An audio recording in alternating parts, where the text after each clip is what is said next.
Hoje a gente vai ter esse tempo de encargo de falar sobre casais, uma mensagem de encorajamento para nós. Nós dependemos completamente do Senhor, né? Amém? Vamos ter mais uma palavra de oração, né? Pai, em nome de Jesus, dependemos de Ti, encomendamos esse tempo nas Tuas mãos, rogamos ao Senhor que Tu possa nos conduzir, Senhor, claramente conforme a Tua vontade. Fala ao nosso coração, Deus, sobretudo que o nome do Senhor seja glorificado, seja exaltado, Senhor. Nós dependemos completamente do Senhor. O Senhor conhece a necessidade de cada um de nós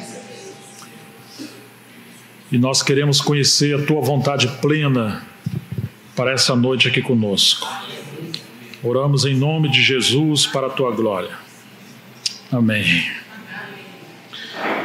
Eu trago a saudação dos irmãos em Montemor, onde nós moramos, no interior de São Paulo, próximo a Campinas, também das minhas filhas.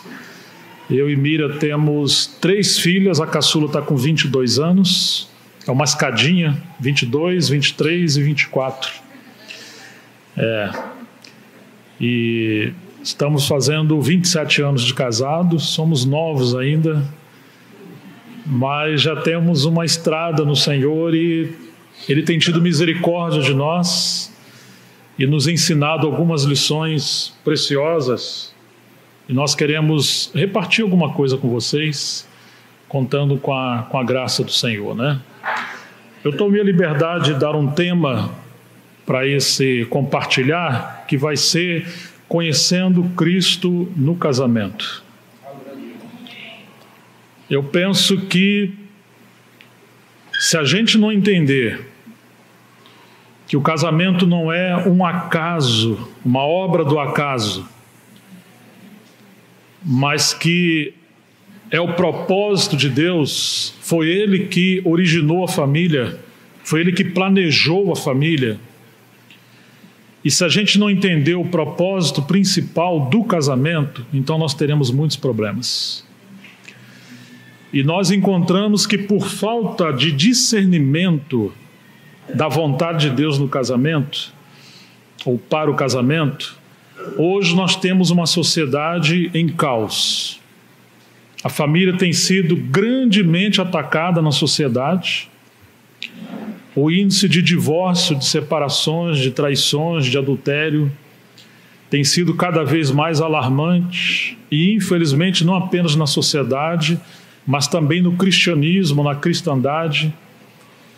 E nós precisamos discernir que o tempo que nós estamos vivendo é um tempo, como diz a Bíblia, são dias maus, são tempos trabalhosos, são aqueles tempos onde toda a fúria, toda a força do inimigo se levanta para destruir o propósito de Deus, e Deus tem um santo propósito com a família. Então nós temos um privilégio muito grande de sermos cristãos, casados, e contarmos com socorro, com a graça de Deus, para como honrá-lo no meio das adversidades que nós temos como casais, como famílias. Então nós vamos ver alguns pontos. O nosso tempo é muito curto, é apenas um tempo que nós temos aqui, mas eu queria ressaltar alguns princípios fundamentais. Vamos abrir em Malaquias capítulo 2, o livro de Malaquias, que é antes de Mateus.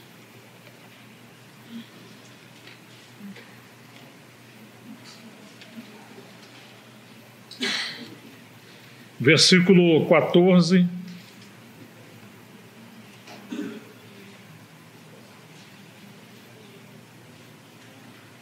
Malaquias capítulo 2, versículo 14, diz assim: E dizeis por quê?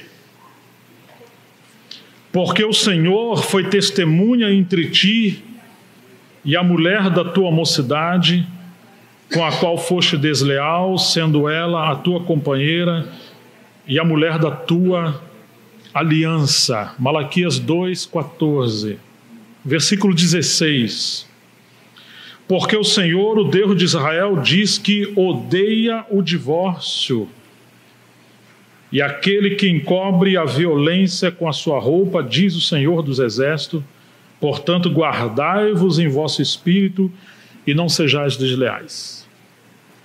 A primeira coisa que eu quero ressaltar é que quando nós casamos, além dos parentes, dos amigos, dos convidados e das testemunhas que muitas das vezes escolhemos, os padrinhos, como em muitos lugares acontece, o Senhor está dizendo que Ele foi a testemunha da aliança com a qual nós nos casamos, os maridos.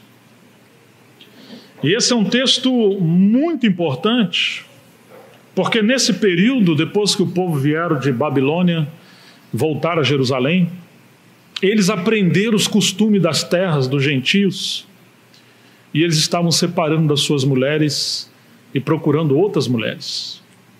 E na verdade existia poligamia, alguns queriam ter várias mulheres. E nesse contexto o Senhor está ressaltando que as pessoas tratavam essa questão de casamento, de família, apenas diante dos homens, se estamos satisfeitos com o nosso casamento ou não. E como padrão do mundo, você tem que ser feliz a qualquer custo.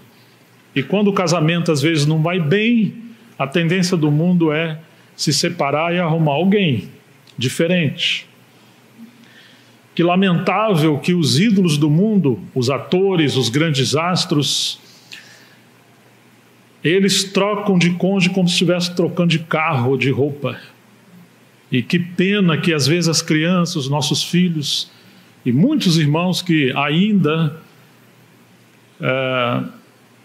acham que a televisão é um grande entretenimento, especialmente a questão de novelas e alguns filmes, porque ignoramos que Hollywood nos Estados Unidos e as novelas no Brasil são um antro de demônios e de imoralidades, quantas coisas perversas e terríveis, e sem a gente se dar conta, estamos sendo doutrinados com os valores e morais desse mundo. O mundo está em colapso. E foi assim nessa época, eles aprenderam muitas coisas em Babilônia. O que eles faziam? Eles estavam rompendo o seu casamento. E o Senhor está dizendo, olha, eu fui testemunha no dia da sua aliança. Certa vez alguém perguntou para um obreiro maduro, como é que eu vou saber que a mulher que eu casei de fato é a mulher que Deus me deu? Ele falou, muito simples. Ele foi testemunha do seu casamento no dia do seu casamento.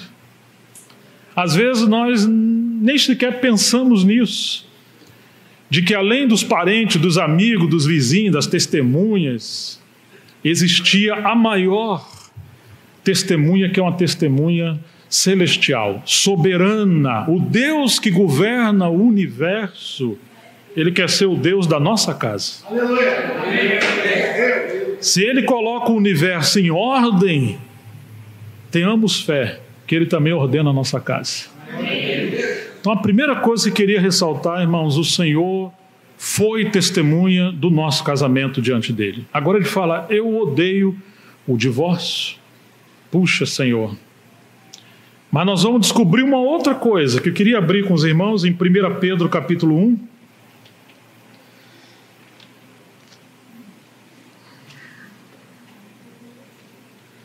Primeira epístola de Pedro, o capítulo 1, versículo 18, que nos diz: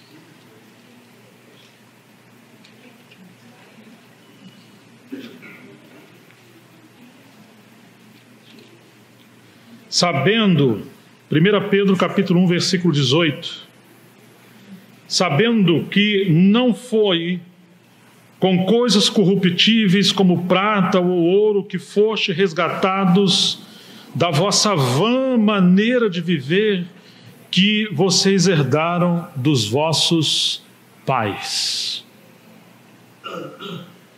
Você está vendo o que está escrito na Bíblia? Os nossos pais nos deixaram uma herança. Poucos tiveram o privilégio dos pais deixarem uma herança assim de fazenda, de terras, de propriedade, né? Mas de alguma forma todos vocês, todos nós herdamos uma herança dos nossos pais.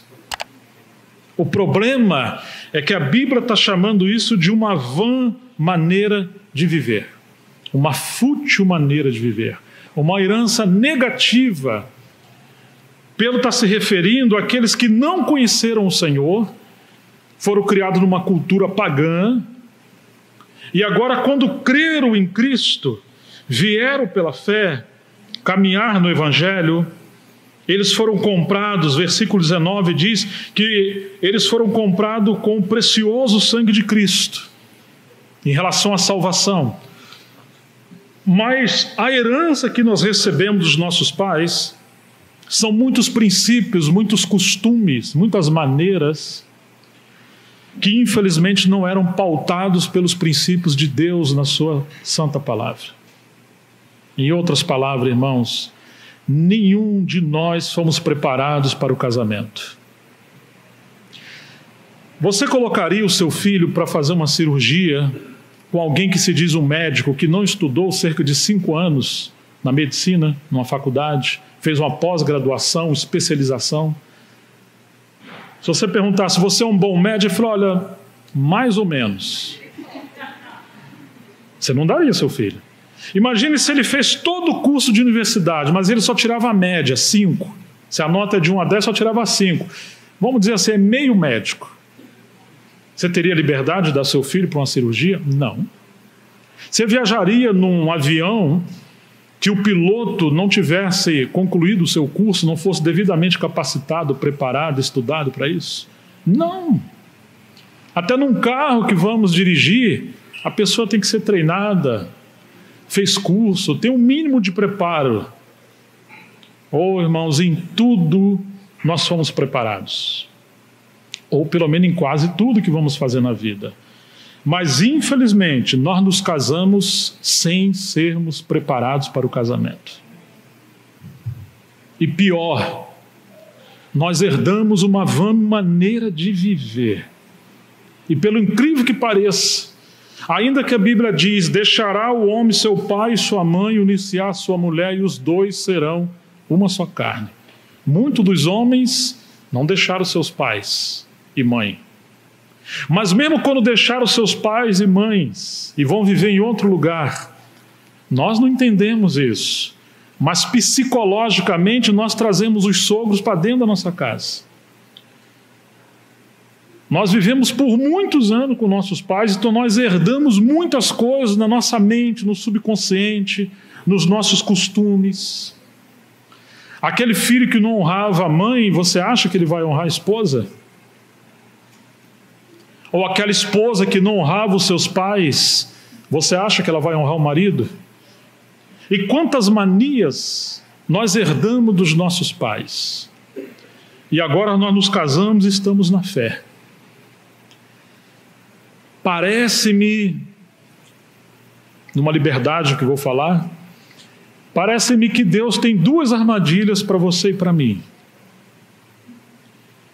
Casamento e igreja. Todos nós queremos casar para ser feliz. E todos nós procuramos uma assembleia de irmãos para congregar. Opa, agora eu achei aqui uma igreja, vamos dizer assim, que rapaz, parece que aqui está muito bom. No começo, as coisas são assim. Mas se você casou para ser feliz, então começará os problemas no casamento. Porque o segredo da felicidade do casamento não é você querer ser feliz, mas é querer fazer o outro feliz. Eu tenho 3 meninas. A hora que você encontrar um rapaz que falar que quer casar com você para ser feliz, você sai correndo. E eu tinha um Rottweiler lá em casa, se eu estiver perto eu solto em cima. Porque o mundo é assim, ele quer que o universo gire em torno dele. Então ele vai querer casar com uma mulher que ela vai ser a sua empregada, o seu objeto de prazer, e etc, etc, etc. Ou seja, é dele, por ele, para ele, são todas as coisas. E ela também. Então, quando agora os seus desejos de prazer, os seus desejos de felicidade não estão sendo atendidos, e nós descobrimos, a mulher começa a ver que aquele rapaz que até então parecia ser um príncipe, agora parece mais um dragão, E ela, que era uma princesa, meu Deus, mas não é tão bem uma princesa. Começamos a perguntar, será que casamos com a pessoa correta? Será que o meu casamento foi de Deus? É muito estranho que, frequentemente, conversando com irmãos casados, eles têm essas dúvidas. Eu acho que eu não casei com a pessoa correta. Nós somos totalmente diferentes uns dos outros. Meu marido não acha uma chave. Se eu tirar a chave dali e botar ali, acabou. Ele vai procurar a casa inteira e não acha. Mas isso não é privilégio só seu, não. Sabe que todos nós homens somos assim, viu? Fique tranquila. Quando eu era jovem, falaram para minha esposa, tadinha, e ela acreditou. Casa com Gerson, que ele é muito amado. Sem perceber, os irmãos mentiram para ela, porque ninguém tinha casado comigo. Eu poderia ser um amado irmão, mas amado esposo, não. E eu também acreditava que era uma pessoa muito amada.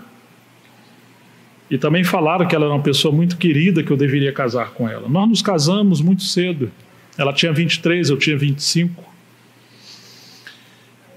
Eu me lembro que um belo dia eu estava discutindo com ela, por causa dessa vã maneira de viver. Nós tínhamos muitos costumes que herdamos dos nossos pais.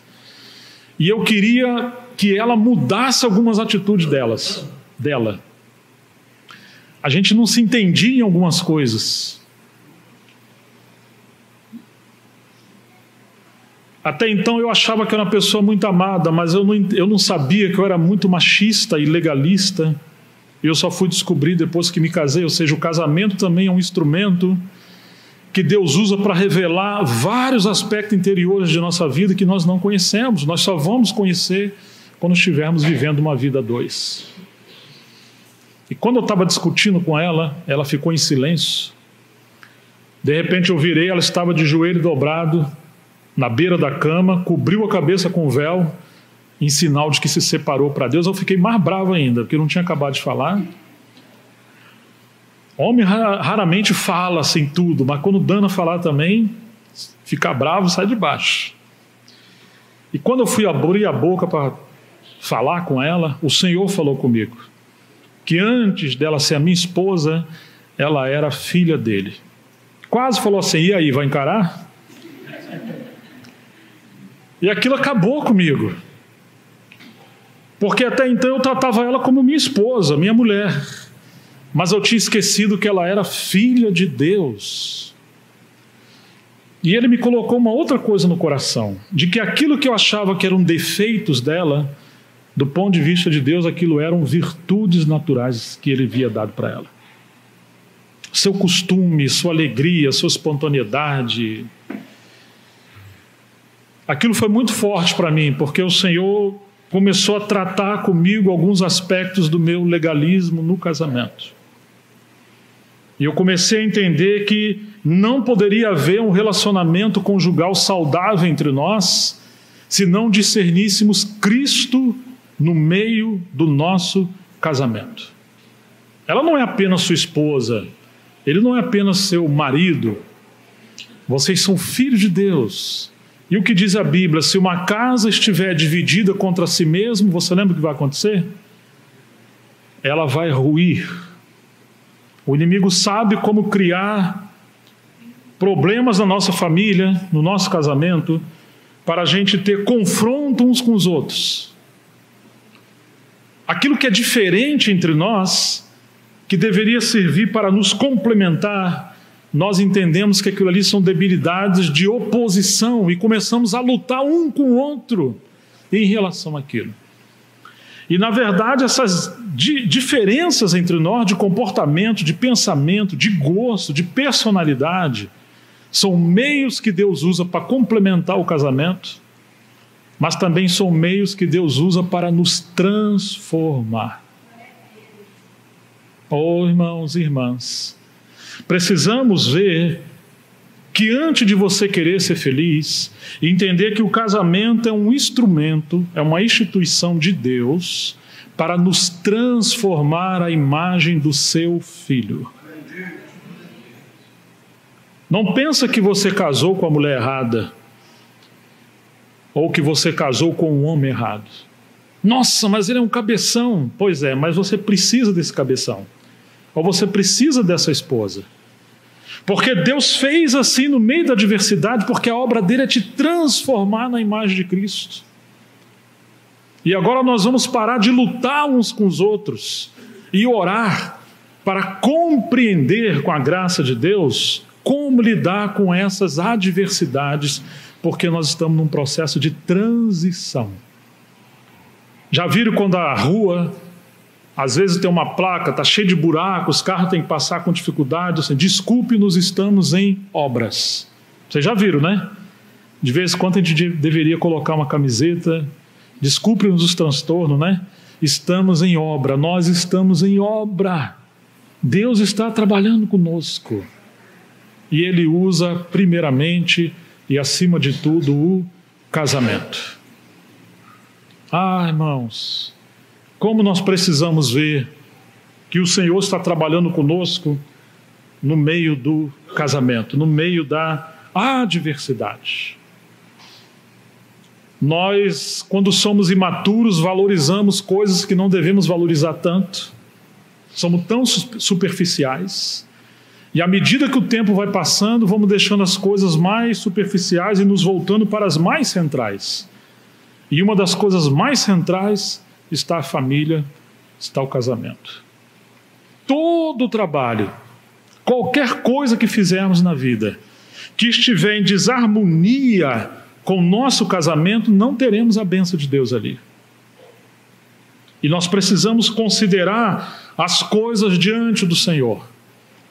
Quantas vezes lembramos daquela passagem? Onde estiverem 2 ou 3 reunidos em meu nome, ali eu estou no meio deles. Marido e mulher são quantos? 2. E a gente pensa nisso só em relação à igreja e aos irmãos. Não. Quando marido e mulher estiverem juntos para o diálogo e a oração diante do Senhor, o Senhor está ali.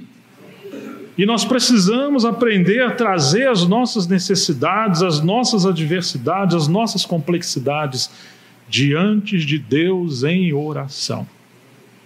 Às vezes encontramos homens e mulheres fazendo orações tão maravilhosas, tão bíblicas, tão longas.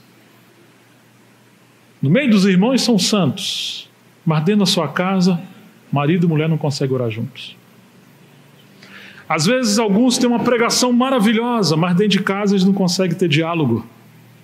Às vezes gastamos tempo falando de tantas coisas, mas raramente marido e mulher gasta tempo diante de Deus, ou gasta tempo na mesa, colocando os seus assuntos diante do Senhor.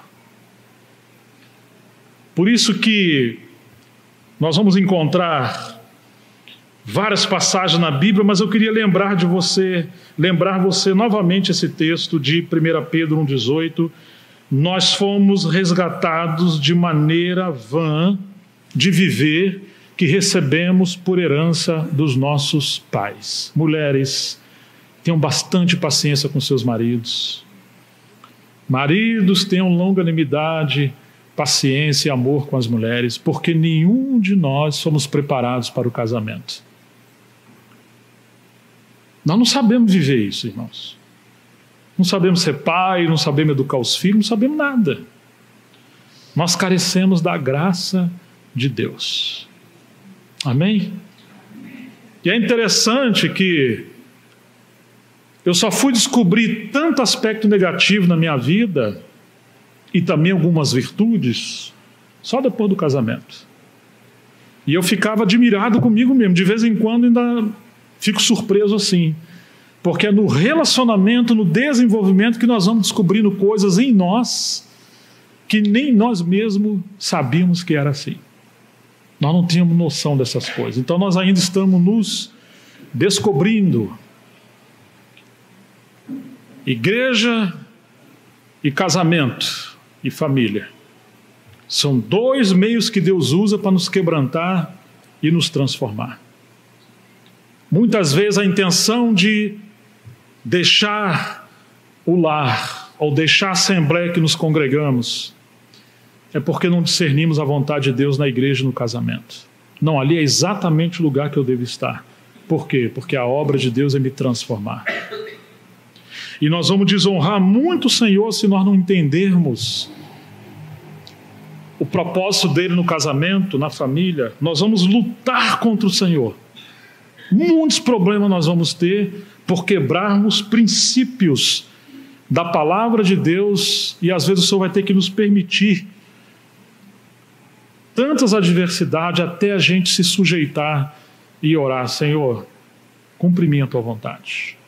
Que pena, né? Alguns casam e querem viver como se fossem solteiros, seja mulher ou sejam homens. Nós ainda temos algumas manias que queremos trazer para dentro da nossa casa. Só que nós agora somos pessoas casadas. Em Colossenses capítulo 3,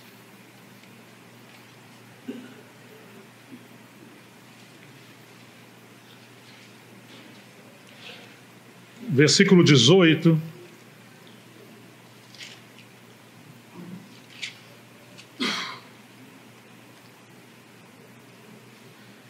nos diz assim, Colossenses 3, 18 e 19: Vós mulheres, estáis sujeitas aos vossos próprios maridos, como convém no Senhor.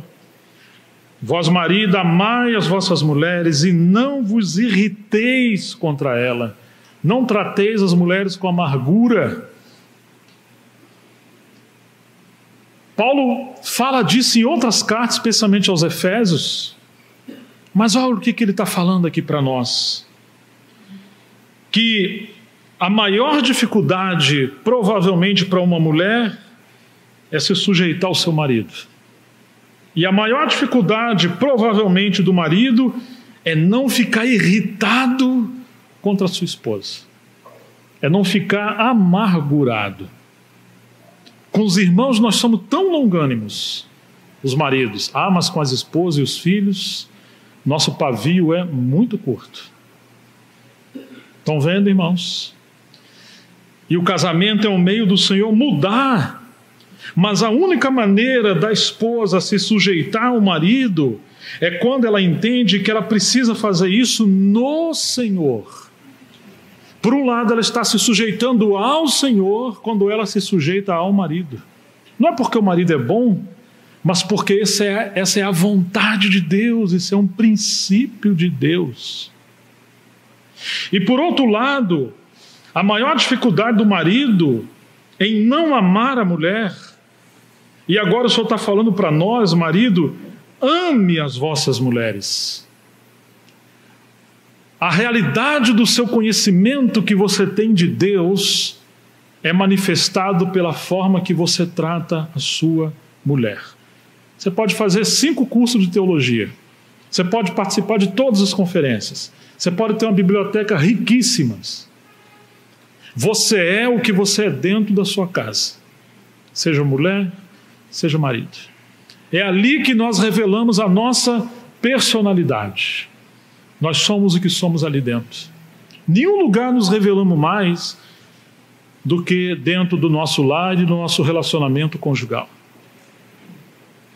Por isso que nós vamos encontrar que obreiros do passado, eles tiveram muitos desgastes no ministério, quando tentaram levar a igreja adiante, a obra de Deus adiante, ignorando a necessidade de um trabalho com a família. Não existe igreja madura se não existir lares ajustados. Se queremos ser bem-sucedidos em todas as coisas e também na vida da igreja, volte-se para a família. Se quisermos detectar a raiz de quase todos os nossos problemas, podem ter certeza que quase todos eles nascem dentro da família, dentro do relacionamento conjugal. Nós, às vezes, temos muitos problemas de diferentes maneiras, mas a raiz está lá no casamento.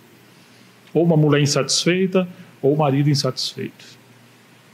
Falta de casais ajustados. Até a nossa oração, Pedro fala que a nossa oração pode ser interrompida. Deus não ouvia as nossas orações. Se o marido não estiver convivendo com a mulher, com discernimento e sabedoria no lar, dando honra à esposa como vaso mais fraco. E as orações passam a ser interrompidas. Que adianta querer ser um grande homem de Deus se isso não começar dentro da nossa casa? Paulo disse que a glória do marido, o que é? Ou a glória de um homem? Seu cartão de crédito, seu carro, sua casa, sua carreira profissional, seu ministério? Não. Qual é a glória dele? É a esposa. 1 Coríntios capítulo 11.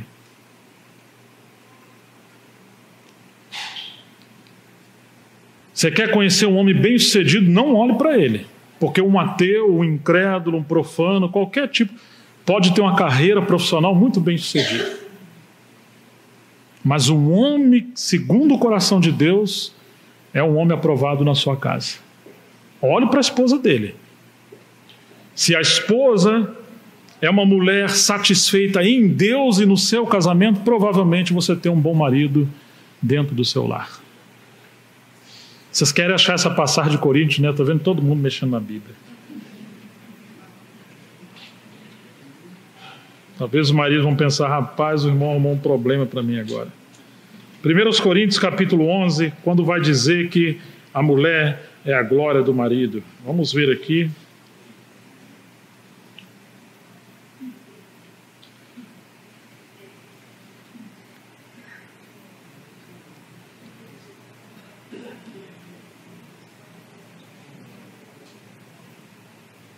Verso 7, 1 Coríntios 11, o homem, pois, não deve cobrir a cabeça, porque é a imagem e glória de Deus, mas a mulher é a glória do homem, ou do varão. 1 Coríntios 11, versículo 7.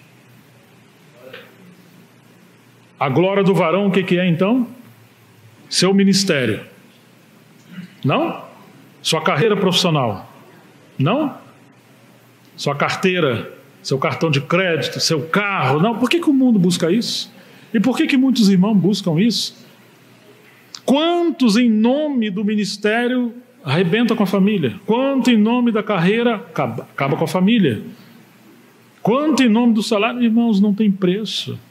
E um dia nós vamos dar conta diante de Deus pelo que nós fizemos com o nosso casamento. Isso vale para as mulheres e isso vale para os homens. Não destrua a sua casa valorizando valores que não têm prioridade no reino de Deus.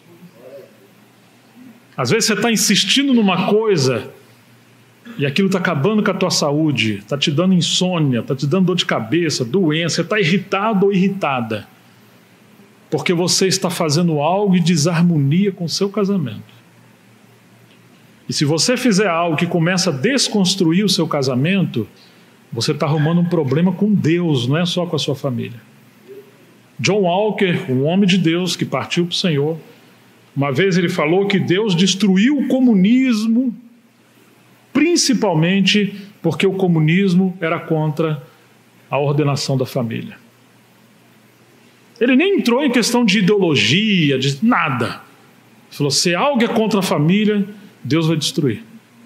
Estão me entendendo, irmãos? Então você quer encontrar um varão bem-sucedido? Olhe para a esposa. Vamos ver como está o nosso relacionamento. Claro, se a esposa não respeita o marido, se a mulher não se sujeita ao seu marido no Senhor, por mais que ele seja um homem de Deus, ela vai ser uma mulher amargurada. E Salomão, o sábio, disse que é melhor você morar num deserto do que com uma mulher rixosa e contenciosa. Sua reclamação vai ser como uma goteira na sua cabeça. Ninguém aguenta uma mulher rixosa e contenciosa, né? Então, queridos, esse texto, esses princípios que nós estamos vendo, isso salva o nosso casamento. Mas vocês lembrem-se, nenhum de nós somos preparados para o casamento, por isso que nós precisamos ter compaixão, longanimidade uns com os outros. E o casamento, ele é primeiramente para a glória de Deus, e o casamento primeiramente tem relação com Cristo. nós nunca vamos conseguir viver uma vida conjugal saudável se ignorarmos Cristo no casamento. Eu vou recitar alguns princípios que eu enumerei rapidamente, princípios que edificam o casamento. Eu vou citar o primeiro. Valorize as virtudes do seu cônjuge. Nossa tendência qualquer, irmãos, ver os defeitos do nosso cônjuge. Comece a valorizar os pontos positivos, a graça, as dádivas, os dons, as atitudes do seu esposo ou da sua esposa. Quando você começa a valorizar isso e reconhecer, e ser carinhoso ou carinhosa, isso desencadeia ternura, desencadeia amor, desencadeia um ambiente onde você planta e colhe. Em segundo lugar, ignore as fraquezas do seu cônjuge. Falei exato. Não tente mudar a tua esposa ou o teu marido, você não é o Espírito Santo. E quanto mais você focar na debilidade dela ou dele, pior fica. Você acha que a pessoa que tem debilidade, ela não quer ser livre daquilo ali? Ela quer se livrar. Muitas das vezes somos envergonhados com as nossas debilidades. Pessoa que tem um gênio muito forte, pessoa que é amargurada, ou pessoa que tem depressão, pessoa que tem mania de tantas coisas. Nós não sabemos lidar com isso.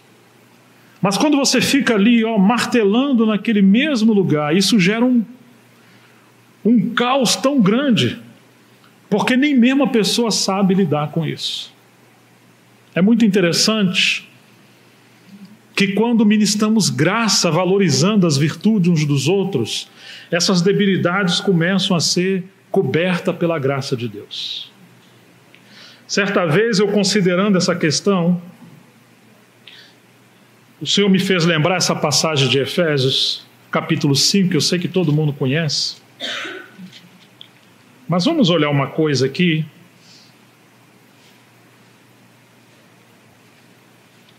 Capítulo 5, versículo 25. Diz assim: Vós, marido, amai vossas mulheres, como também Cristo amou a igreja e a si mesmo se entregou por ela para purificar ou santificar, purificando-a com a lavagem de água pela palavra.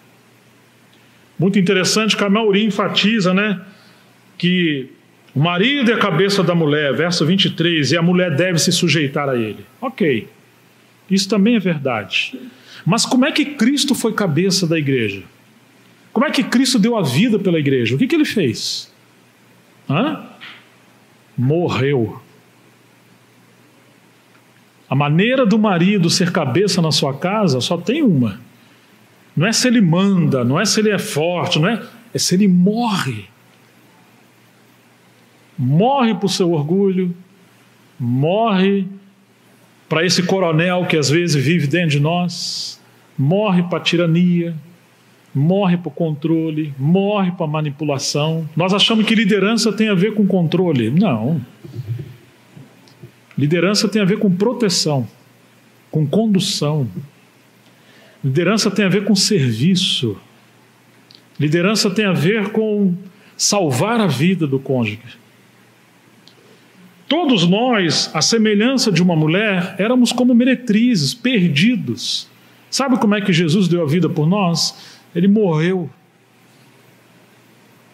E quando ele morreu, furaram a sua costela, não foi? E o que saiu da sua costela? Sangue e água. Muitas das vezes as debilidades da esposa continuam ali, sabe por quê? Os maridos não estão aceitando ser furados pela espada do Espírito, que é a palavra. Eles querem que a mulher muda, mas ele está inteiro. Jesus morreu e foi quebrantado, e dele saiu vida, e nos salvou, e continua nos purificando até hoje. Muitas das vezes, maridos, Nós não damos a nossa vida pela esposa. E elas têm muitas debilidades, até que algumas áreas da nossa vida o Senhor quer nos libertar primeiro. Porque Deus colocou o varão à semelhança de Cristo. Por isso que diz assim o 22, vós mulheres sujeitai-vos aos vossos maridos. Mas como que se sujeita ao marido? O que disse a Bíblia? No Senhor. Esse é o capítulo 5. O capítulo 1 diz que ele nos elegeu nele, em Cristo, antes da fundação do mundo. Capítulo 2 diz que ele nos deu vida. Nós devemos reconhecer que o Senhor planejou-nos, incluindo o nosso casamento, antes da fundação do mundo. Ele é um Deus soberano. Não tem nada fora do seu controle. O capítulo 2 de Efésios diz que ele viu de antemão e planejou de antemão as boas obras para que pudéssemos andar nelas. Só precisamos ver a vontade de Deus no casamento e em todas as demais coisas. Mas nós não podemos, com a nossa vida velha, com a nossa mente velha, o marido amar a mulher e a mulher se sujeitar ao marido, porque isso se faz pela vida de Cristo. Nosso grande problema, irmãos, é querer viver o casamento segundo a carne. Adão vai querer manipular Eva e Eva vai querer dominar Adão. São homens velhos. Temos muitos problemas. Mas o problema começa aqui. Nós não entendemos que o nosso maior inimigo somos nós mesmos. E o casamento é um instrumento para libertação e transformação. Então, mulheres, sujeitai-vos aos vossos maridos como ao Senhor. Não é se ele é bom, não é se ele está cumprindo o que você espera. Não. É porque essa é a vontade de Deus. E pede graça ao Senhor. Porque o marido é o cabeça da mulher, como também Cristo é a cabeça da igreja, sendo ele próprio o salvador do corpo. Agora Deus deu uma grande responsabilidade ao marido de representar a Cristo, e por isso o homem precisa viver uma vida intensa com Deus. E a maneira que ele vive o casamento é salvando a mulher, não provocando a ira, não somente nos filhos, mas também na esposa. De sorte que assim como a igreja está sujeita a Cristo, assim também as mulheres sejam em tudo sujeitas aos seus maridos. Opa, em tudo sujeito aos maridos? Nós temos um grande problema, porque não é isso que nós aprendemos na sociedade, com os nossos pais, não é isso que vemos nos valores que essa sociedade apresenta. Se você trabalha e você ganha o seu dinheiro, você não tem que prestar conta ao seu marido. É assim que o mundo fala. Que cada um tem que ter o seu dinheiro para ter a sua independência. E quantos problemas nós temos por causa disso? Não. Nós devemos colocar nossas vidas diante do Senhor.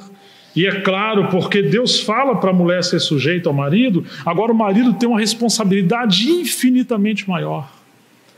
De não aproveitar desse princípio para ele manipular a esposa, mas para ele buscar a sabedoria de Deus em como conduzir o seu lar com respeito, com dignidade, com espiritualidade. Porque antes de ser a sua esposa, ela é filha de Deus. E é para o Senhor que nos casamos e devemos viver o casamento. Amém, queridos? Discernir Cristo no casamento. Ter comunhão uns com os outros. E honrar uns aos outros por causa de Cristo que nos uniu.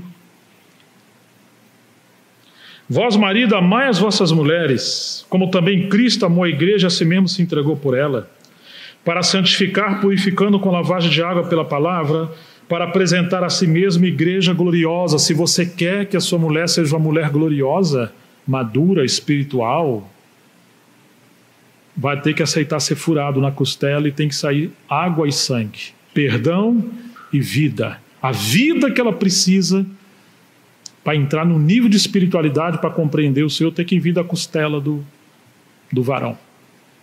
Claro que vem de Cristo, mas vem de Cristo através do marido. Eu achava que era o Espírito Santo que ministrava. Não, ele ministra. Mas lembre-se que o varão representa Cristo e a mulher representa a igreja. Estão me alcançando, irmãos? Deus é soberano. Ele vai usar os meios que Ele quiser, Ele faz do jeito que Ele quer, mas Ele nos colocou no casamento e ali não tem férias nem folga. Claro que às vezes dá vontade de enforcar, né? De vez em quando. Mas lembre-se que você ama ela, ou serve a ela e ela a Ele, mas a Cristo. É no Senhor. É por amor ao Senhor.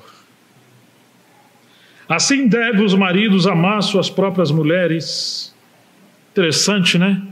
Amar suas próprias mulheres, porque com os outros, com as outras, irmãos, irmãs, patrão, patroa, nós somos tão carinhosos, tão corteses, tão educados, né? Tem encontrado irmãos que às vezes chegam no restaurante, vem uma garçonete, ô minha querida, tudo bem? Eu falo, mas eu não vi você chamando a sua esposa de querida. Oi, meu bem, meu bem? Então nós às vezes somos assim. Mas aqui diz assim: assim devem os maridos amar as suas próprias mulheres. Estão vendo, irmãos? Como é que o Espírito Santo faz conosco? Que não passa nada, né? Está tudo aqui, ó. Como a seus próprios corpos. Quem ama a sua mulher, ama-se a si mesmo, porque nunca ninguém odiou a sua própria carne, antes a alimenta e a sustenta, como também o Senhor o faz à igreja. Agora o marido sustenta e alimenta pela oração, pela comunhão, pela palavra, em todas as coisas. Se falta vida, se falta ajuste, essa é a função do marido. Mas hoje na sociedade nós temos inversões de valores e infelizmente isso está na igreja. Em muitos lugares as mulheres são mais espirituais que os homens. As mulheres não querem governar na sua casa. Mas às vezes, se elas tirarem a mão de algumas coisas, a casa cai. Homens que foram mimados pelas suas mães e hoje não sabem fazer nada. São meio homem, meio banana. Falta liderança, irmãos. Até para trocar um chuveiro tem que pagar um eletricista. Como não se viu isso, cara? O homem não tem ferramenta em casa. Eu venho de uma outra geração, né? Hoje tem chamado marido de aluguel, né? Não tem problema você contratar um caso de eletricista, fazer. É diferente. Mas marido de aluguel, o que significa? Meu homem não vale nada, meu marido, e eu tenho que chamar um homem aqui em casa para fazer as coisas que ele não faz, cara. Ele sabe ver futebol, televisão, filme. Mas não vale nada. Uma vez, eu cheguei numa cidade, e aí fui visitar um bairro, e cheguei na casa de uns irmãos pela primeira vez. E o dono da casa, eu vi que ele estava meio irritado com a esposa dele, não sabia por quê.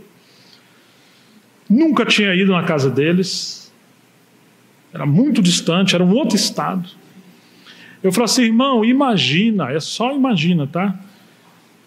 Que você acha que a tua mulher está dando lugar ao diabo, ela não quer reunião na sua casa, ela inclusive está escondendo o leite para você não fazer um chocolate depois para servir os irmãos na reunião. Imagine que a tua mulher não está bem na comunhão com você, não te serve como mulher, e você acha que ela está dando lugar ao diabo, você está bravo com ela. Porém, imagine que tem um cano quebrado embaixo da sua cana, ela pingando água há uns 2, 3 meses.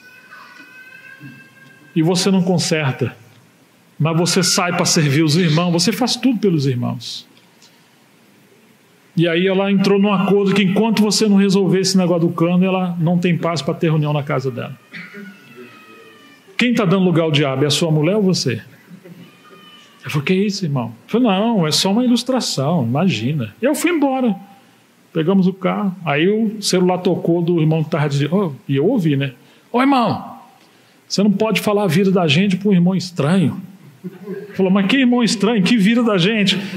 Olha, eu estou com um cano quebrado embaixo da pia aqui. Faz 2 meses para 3. A mulher não quer reunião e esconde o leite para não fazer chocolate do jeito que o irmão falou. Fala, mas não fui eu não estou sabendo de nada. A Bíblia fala em Mateus 10 que o Senhor enviou de 2 em 2 para pregar o Evangelho e fala, quando vocês forem para o lugar, procurem casas dignas. E naquelas casas dignas vocês ficam ali para pregar o Evangelho. Irmão, o Evangelho não vai adiante porque a nossa casa está desordenada. Relacionamento com marido, mulher, mulher e marido. Mulheres que honram mais os filhos do que o marido. Mulheres que às vezes colocam o seu filho para dormir no meio da cama entre marido e mulher. O marido perde o direito da intimidade porque tem um gorila no meio do casamento. Marido que vai trabalhar enquanto as mulheres cheirosinhas, bonitinhas lá no trabalho, e chega em casa, as mulheres não se cuidam. E depois quer saber por que as coisas não andam bem. Irmãos, tem muitas coisas para o Senhor mexer conosco. Nós temos que voltar para as nossas casas. Amém? Precisamos orar. Saber o que está acontecendo. A gente estava servindo pastores num outro estado, a Miriam estava comigo. Aí chegou uma irmã uma senhora, falou, irmão, tá vendo aquele homem lá pregando, dando um murro lá no púlpito? Falou, ah, sim, isso é meu marido. Ah, sim. Prega bem, né? Tá fervoroso. Então, faz 6 meses que não tem festa no nosso barraco lá. Entendeu?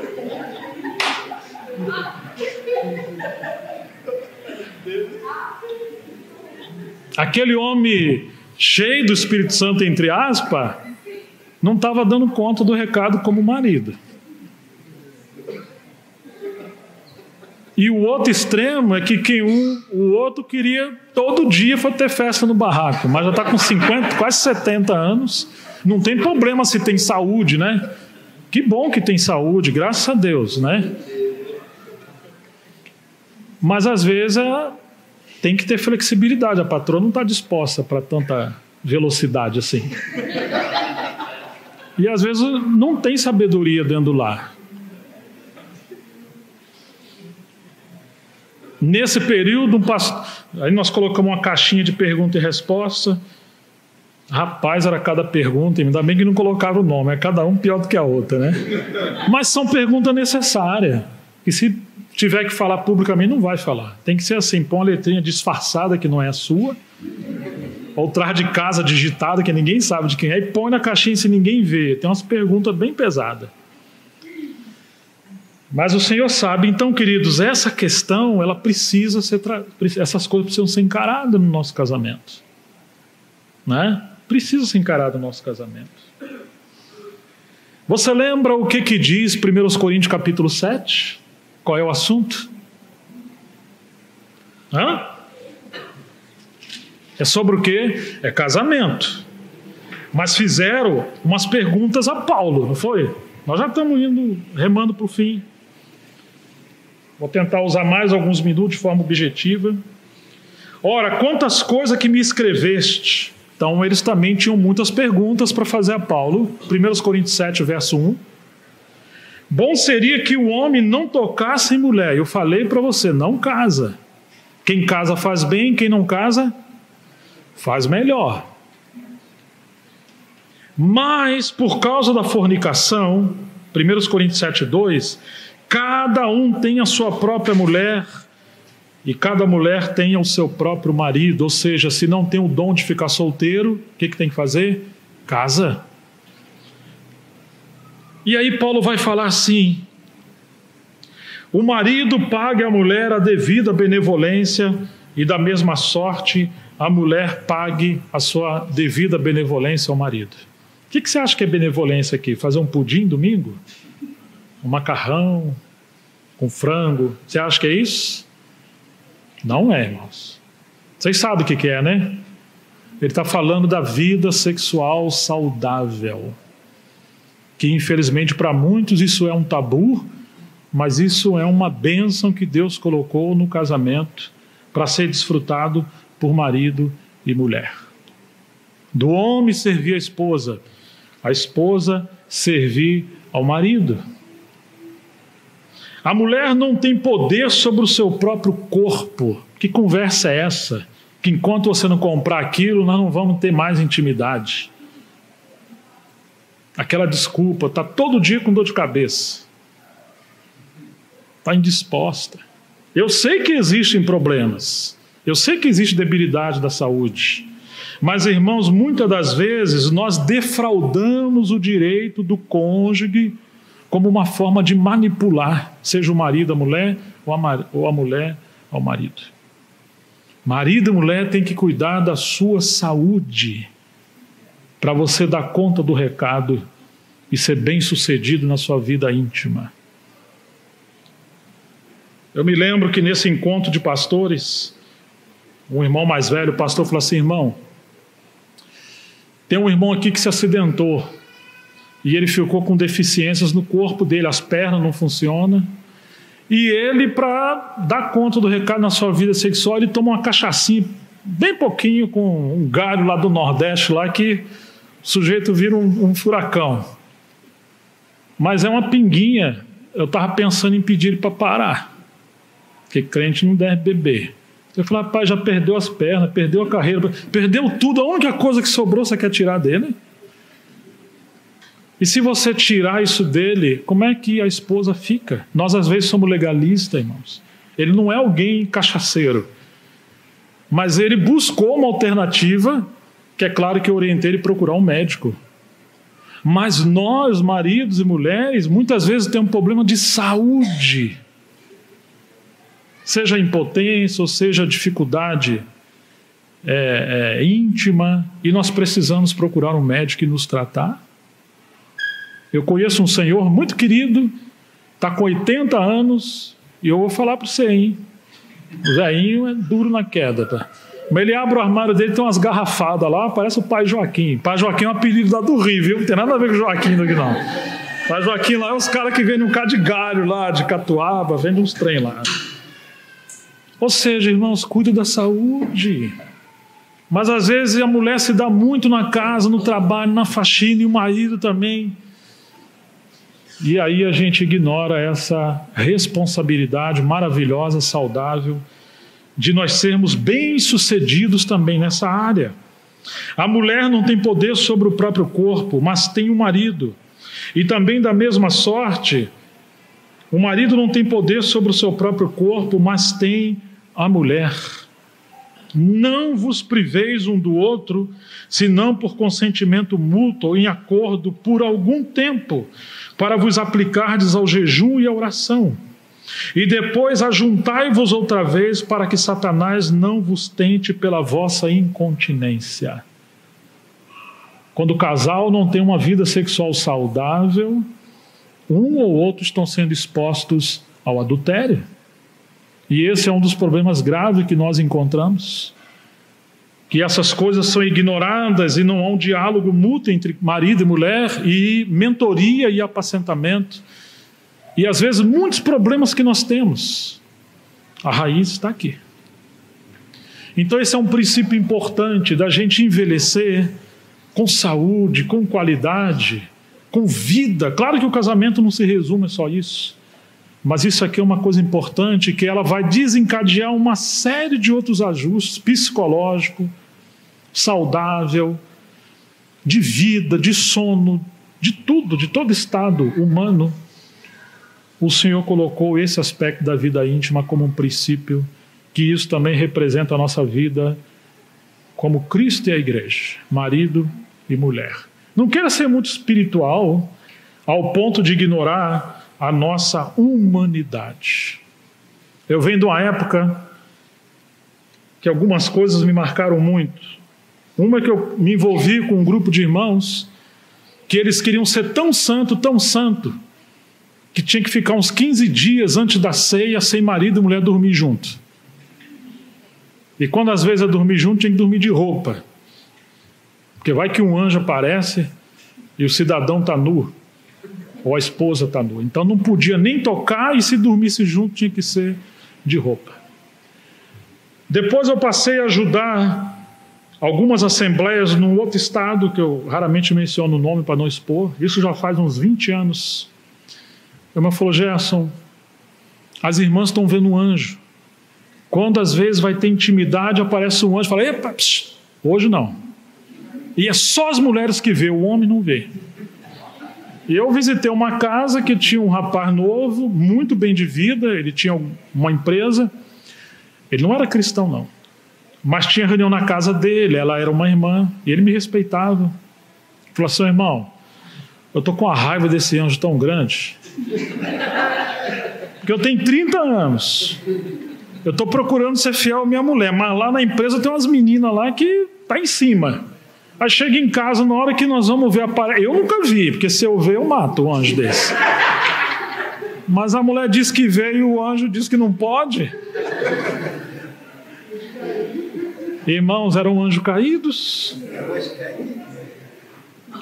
Porque Paulo diz que alguns apostatariam da fé, dando ouvido à doutrina de demônios e a espíritos enganadores que iriam proibir o casamento. Sabe quem que quer proibir essa vida íntima? Você acha que é o Espírito Santo? Não é, irmãos. Os dois seriam uma só carne do Senhor. Então nós fomos crescendo muito novo, servindo no ministério. Nós temos visto muitas coisas estranhas porque não encara com humanidade, com santidade, como bênção de Deus, esse aspecto da vida íntima. Então, assim, não se separa muito, não. Para que Satanás, final do verso 5, não vos tente pela vossa incontinência.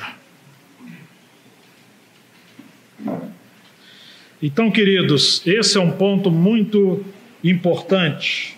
Nós já mencionamos que uma casa dividida contra si mesmo não vai prevalecer. Deus é um Deus de família.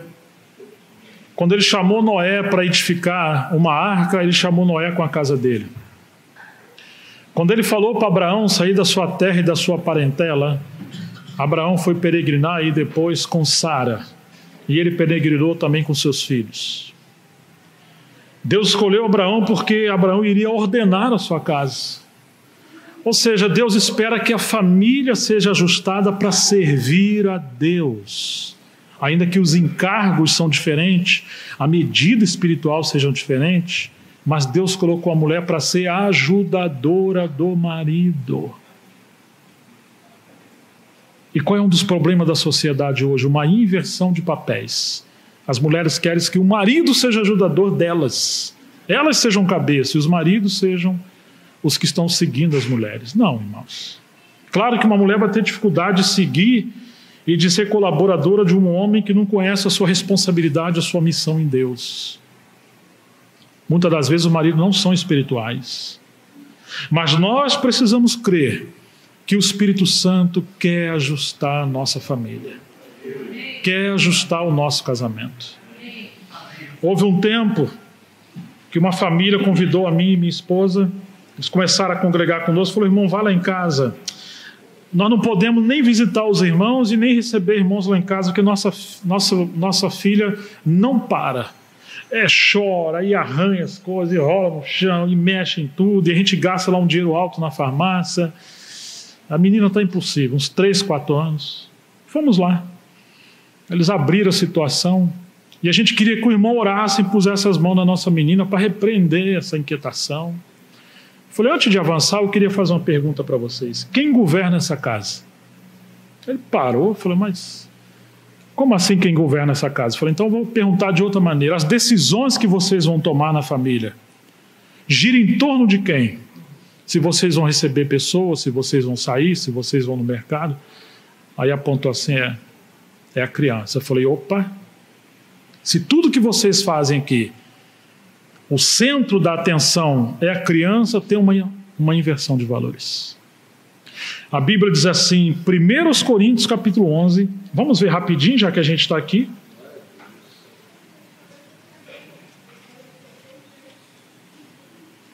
Sede meus imitadores, como também eu de Cristo. Louvo-vos, irmãos, porque em tudo vos lembrais de mim e retendes os preceitos como vou-los entreguei.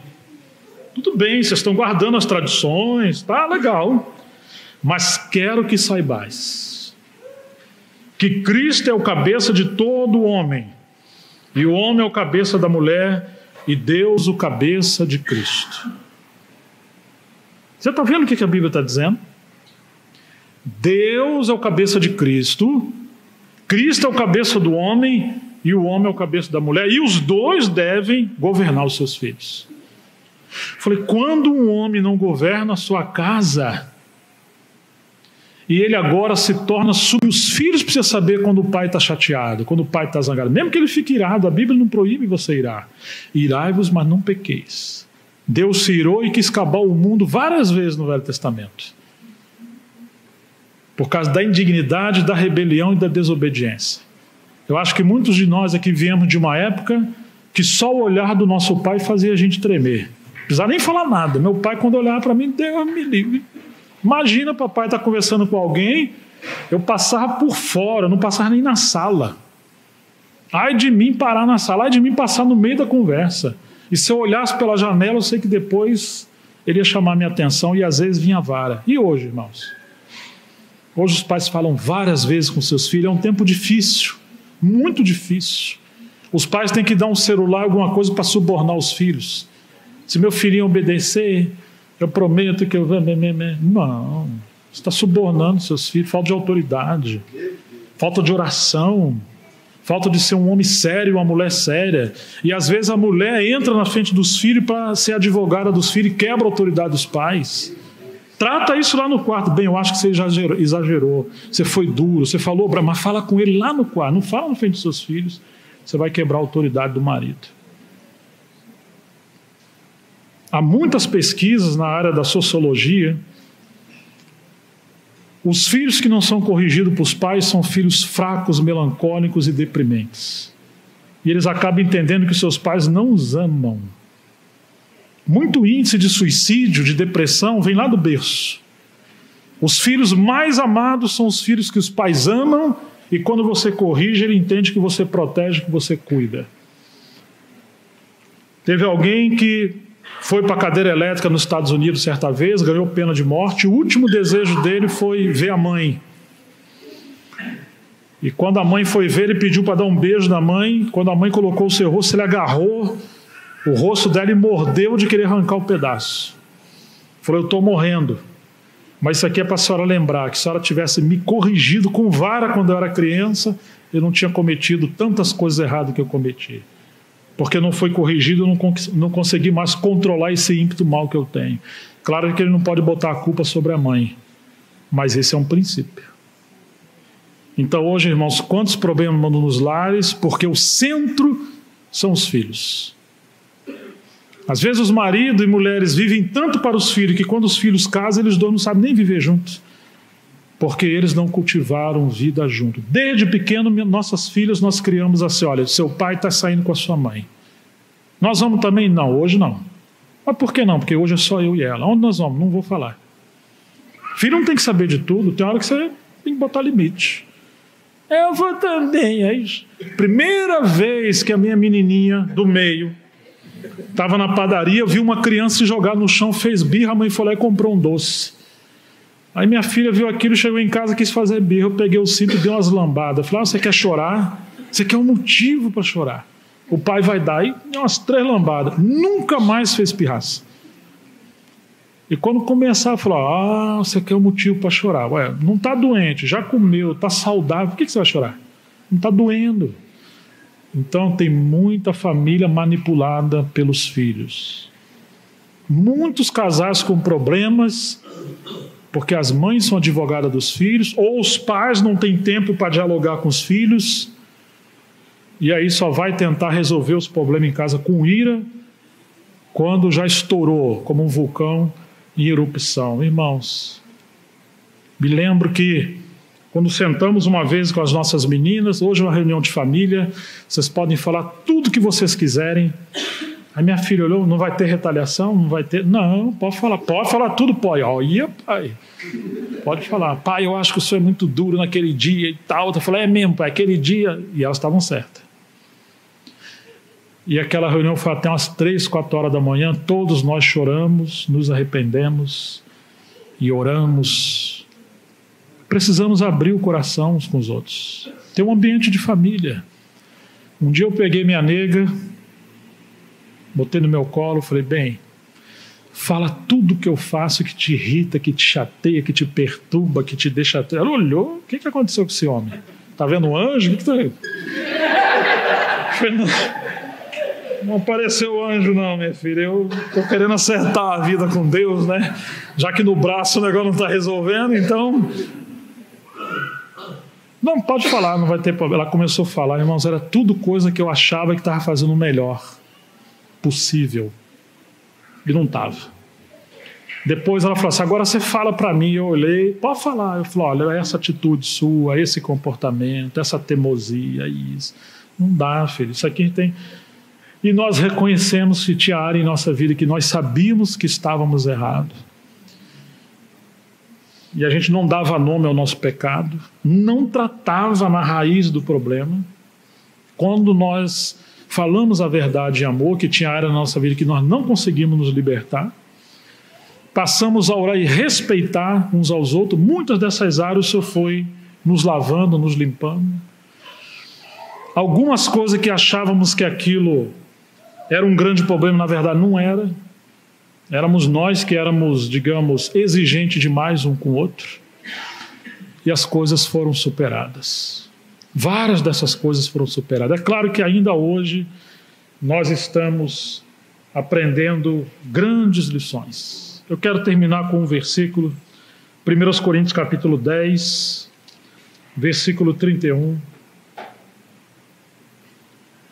Portanto, quer comais, quer bebais, ou façais qualquer outra coisa, fazei tudo para a glória de Deus.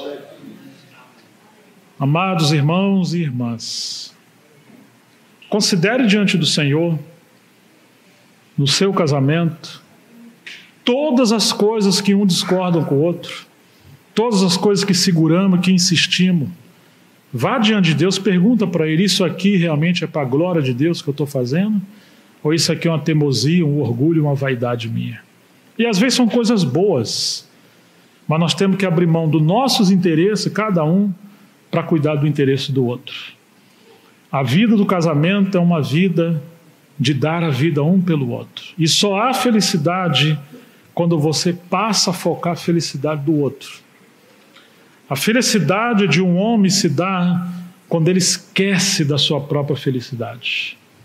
E ele passa a viver para fazer Deus feliz, no sentido de agradar a Deus e agradar as pessoas que Deus colocou vinculadas conosco. A esposa, o marido, os filhos e os irmãos. O egoísmo, ele é a raiz das maiores tragédias da nossa vida. Então, queridos irmãos, nós terminamos por aqui. Como eu falei, é só um tempo.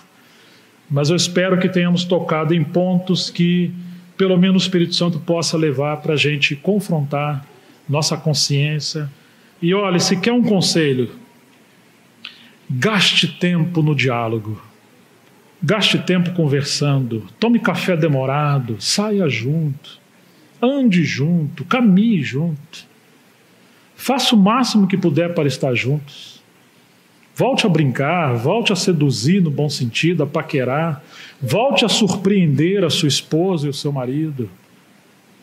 No dia que eu estava falando para pastores, eu falei assim, irmãos, tem marido que nunca saiu com a mulher, nunca foi num shopping, nunca pegou um cinema. Alguém gritou lá, glória a Deus! Ele achou que eu estava elogiando o marido que nunca saiu com a mulher, né? Como é isso, irmãos? Paulo diz, tudo é vosso, né? Seja a vida, seja a morte, seja o mundo. O mundo é nosso.